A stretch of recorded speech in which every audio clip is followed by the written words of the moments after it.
Hey, what's up everybody? DJ Tony Rawcut Radio, and of course Rawcut Entertainment. I decided to do a weekly vlog.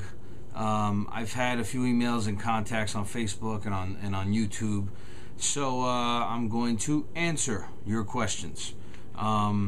This week I had a question about my Pioneer DDJ S1 that runs off of Serato Itch.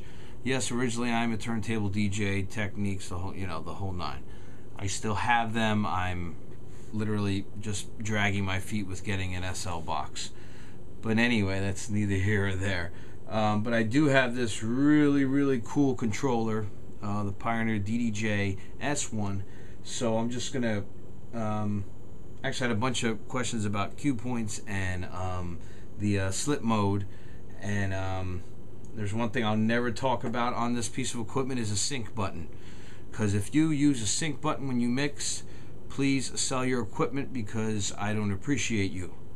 Personal opinion. I'm sorry if anyone will take offense. Oh well, get over it.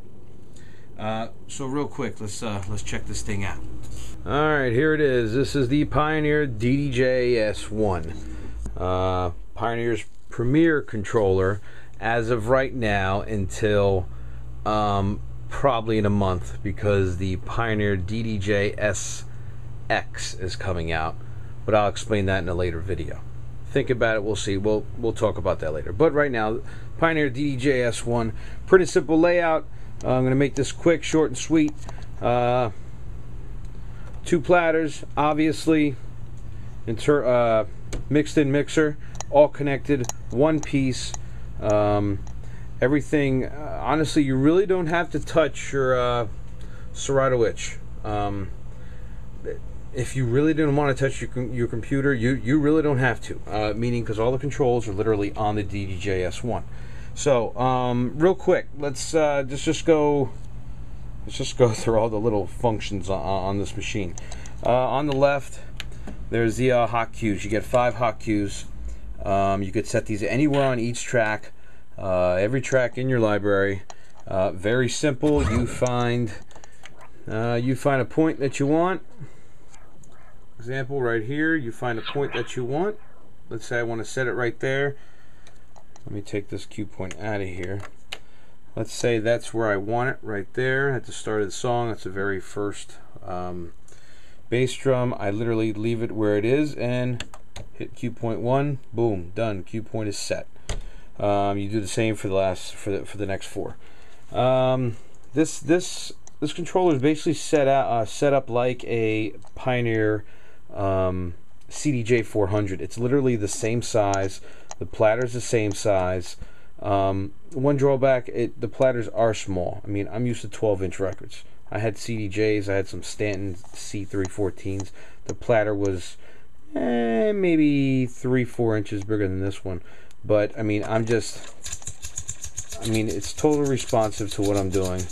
It's as close as you're going to get to real vinyl, just like a quality Pioneer CDJ. Other functions: cue button, play button. You could turn the vinyl mode off.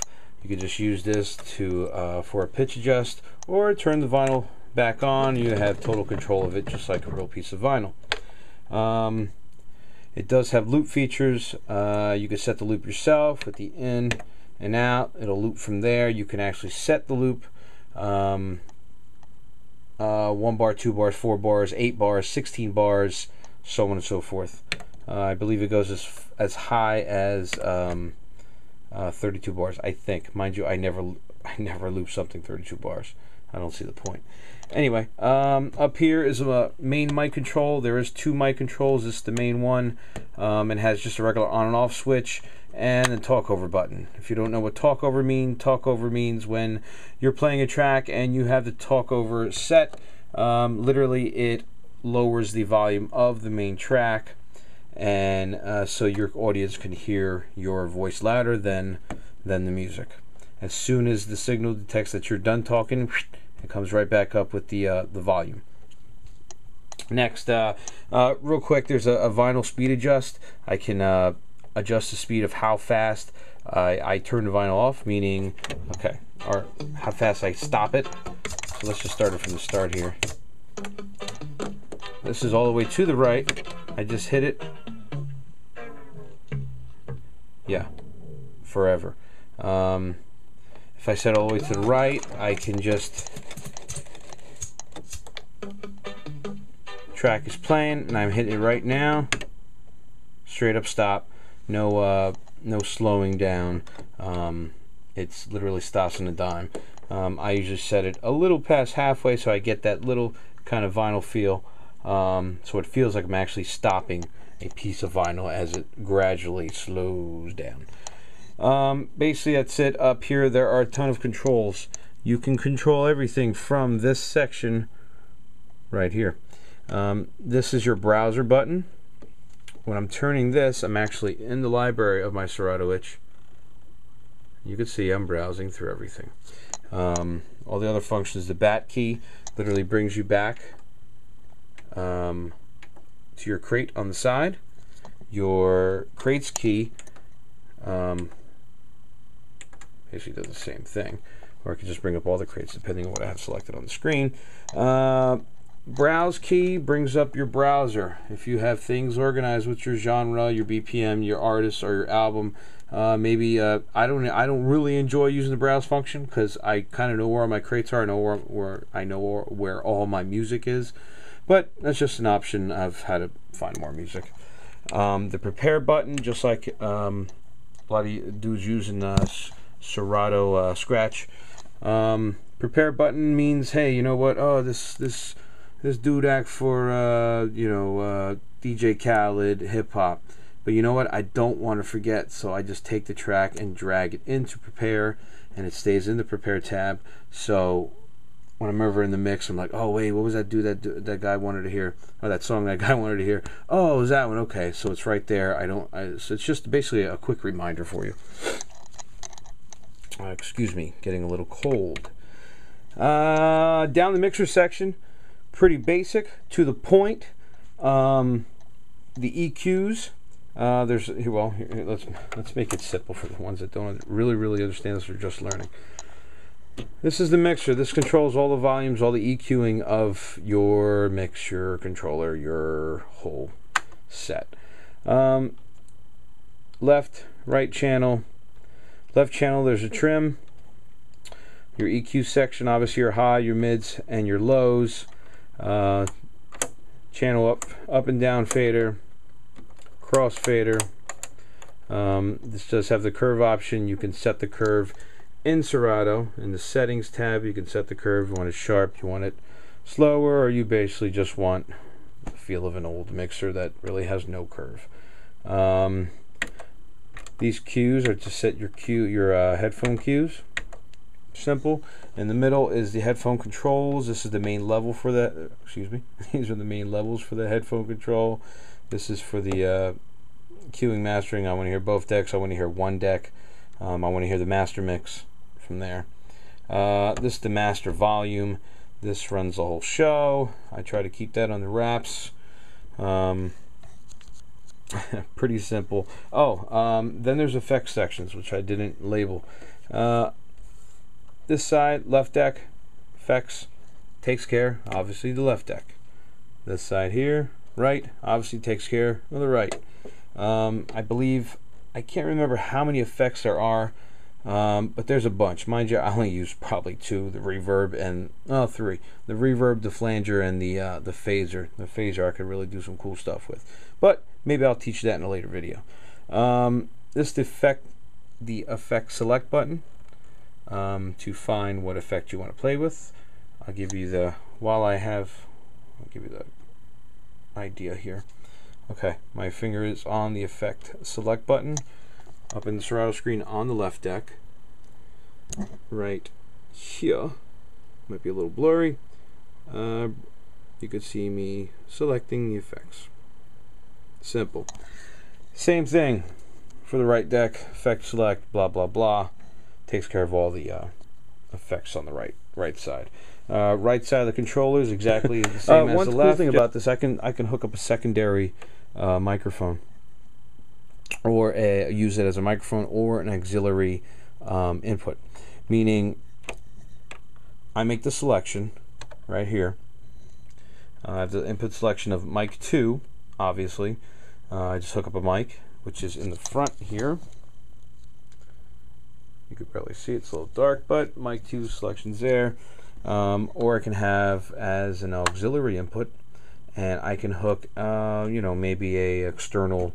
I could hook an external turntable to it. I could hook another CDJ to it if I have CDs to play. You know, you're at a wedding and, hey, can you play this song? And it's some oddball song that no one knows.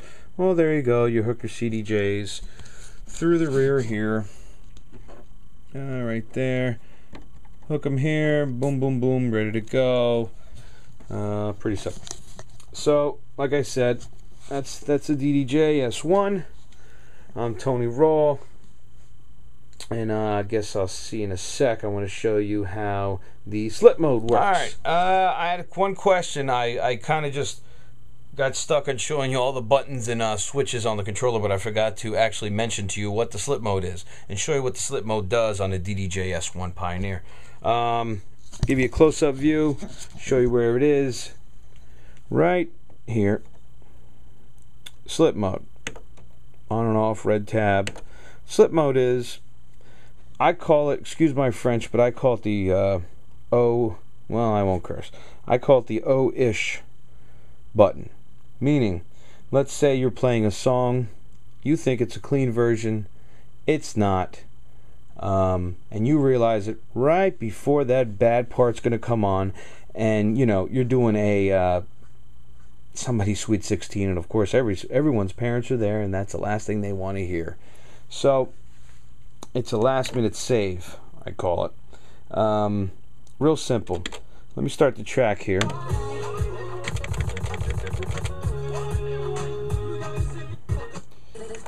First I gotta turn it off. Okay. Track is started. Hoping you can hear that. Now let's say, oh man, this guy starts cursing. Obviously this track he isn't, but let's say, oh man, this guy's gonna curse right now. Okay, now you didn't really realize, but I turned the jog wheel, and turning the jog wheel will edit what you're doing, but when you let go of it, it's literally going to stay in time with the song. You're not losing any of the song, you're just staying in time with the song, meaning you're skipping all the bad parts and you're going to the next part where you let go of the jog wheel. Meaning, okay, let me give you an example. Okay, right now. Did you hear the timing difference? You didn't lose anything. I'm going to do it for a little here. Now let me show you on the Serato Hit screen. Okay, the bottom track is obviously the track 2 that we're playing. Let's say they start cursing or saying something inappropriate. I'm gonna do a little backspin, and you're gonna see that it's gonna end up exactly where I let go of the backspin. Here we go. I'm gonna let go right now. You saw how it jumped? It jumped literally to where it's supposed to be in the song without you doing the backspin. So you're not losing anything, you're playing it off. Like you're, you know, oh yeah, it's part of the song, or remix, some stupidity. That'll take care of the song. Let's do it again, check it out. La la, down on the farm, I beat my chickens. See how I reloaded? I literally started to where it should be. And that's it. DJ Tony Raw showing you a little something about the Pioneer DDJ S1. I hope you enjoyed. If you had any questions, please comment below. Friend me, subscribe, do what you got to do. I got a lot more videos. I got a lot more videos coming.